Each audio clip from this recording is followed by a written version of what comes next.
Hi hello ನಮಸ್ಕಾರ, ನಾನು Vijay. So ಇವತ್ತೇನು ಇದು ಹಿಂದ್ಗಡೆ ನೋಡ್ತಿರ್ಬೋದು ನೀವು. ಸೊ ಹಿಂದ್ಗಡೆ ಏನು ನೋಡ್ತಾ ಇದ್ದೀರಲ್ಲ, ಇದೆಲ್ಲ ಒಂದಾನೊಂದು ಟೈಮಲ್ಲಿ ಇದೆಲ್ಲ ಗದ್ದೆ ಇತ್ತು. ಸೊ ಇವಾಗ ಎಲ್ಲವೂ ಮನೆಗಳಾಗ್ಬಿಟ್ಟಿದ್ದಾವೆ, ಹೊಲ ಗದ್ದೆಗಳು. ಅಂದರೆ ಸೊ ಈ ಹೊಸಪೇಟೆ ಅಂತಲ್ಲ, ನಮ್ಮ ಹೊಸಪೇಟೆ ಅಂತಲ್ಲ, ಇದು ನಾಗನಹಳ್ಳಿ ಹೋಗೋ ದಾರಿಯಲ್ಲಿ ಇರೋದಿದ್ದು.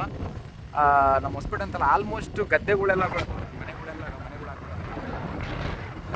ಹೊಸಪೇಟೆ ಅಂತಲ್ಲ, ಆಲ್ಮೋಸ್ಟ್ ಎಲ್ಲ ಭಾಗದಲ್ಲಿ ಹೊಲ ಗದ್ದೆಗಳು ಹೋಗಿ ಬರೀ ಮನೆಗಳ್ನ ನಿರ್ಮಾಣ ಮಾಡ್ತಿದ್ದಾರೆ.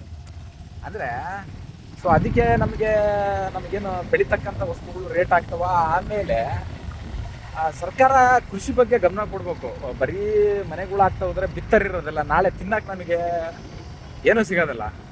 ಸೊ ಇಂಥದ್ರ ಬಗ್ಗೆ ಸರ್ಕಾರ ಗಮನ ಕೊಡೋದು ಬಿಟ್ಟು ನನಗೆ ಆ ಕುರ್ಚಿ ಬೇಕು, ಈ ಕುರ್ಚಿ ಅಧಿಕಾರದ ಬಗ್ಗೆ ನಾನು ಸಿ ಎಮ್ ಆಗಬೇಕು, ನೀನು ಸಿ ಎಮ್ ಆಗ್ಬೇಕು ಅಂತ ಇದ್ದಾರೆ. ಹಾಗೆ ಜನಗಳು ಕೂಡ ಅಷ್ಟೇ. ಸೊ ನಾನು ಅವ್ರ ಫ್ಯಾನು, ನಾನು ಆ ಪಕ್ಷ ಈ ಪಕ್ಷ ಅಂತ ಇದ್ದಾರೆ. ನಾವು ಅಭಿವೃದ್ಧಿ ಕೂಡ ನಾವೆಲ್ಲರೂ ಒಂದಾಗಿ ಅಭಿವೃದ್ಧಿ ಕಡೆಗಳ ಗಮನ ಕೊಡಬೇಕು. ಪಕ್ಷ ಬಗ್ಗೆ ನಾವು ತಲೆ ಕೆಡಿಸ್ಕೋಬಾರ್ದು. ಸೊ ನಾವು ಹಂಗಾಗಿ ಅಭಿವೃದ್ಧಿ ಕೊಡಬೇಕು. ಸರ್ಕಾರ ಇಂಥದ್ದು ಕೃಷಿ ಬಗ್ಗೆ ಗಮನ ಕೊಡಬೇಕಾಗತ್ತೆ. ಇಲ್ಲಪ್ಪ ಅಂದರೆ ಮುಂದಿನ ದಿನಗಳಲ್ಲಿ ಭಾಳ ಕಷ್ಟ ಆಗುತ್ತೆ. Thank you. ಮತ್ತೆ ಮುಂದಿನ ಒಂದು ಇಂಥ ವಿಡಿಯೋ ಜೊತೆಗೆ ಸಿಗ್ತೀನಿ.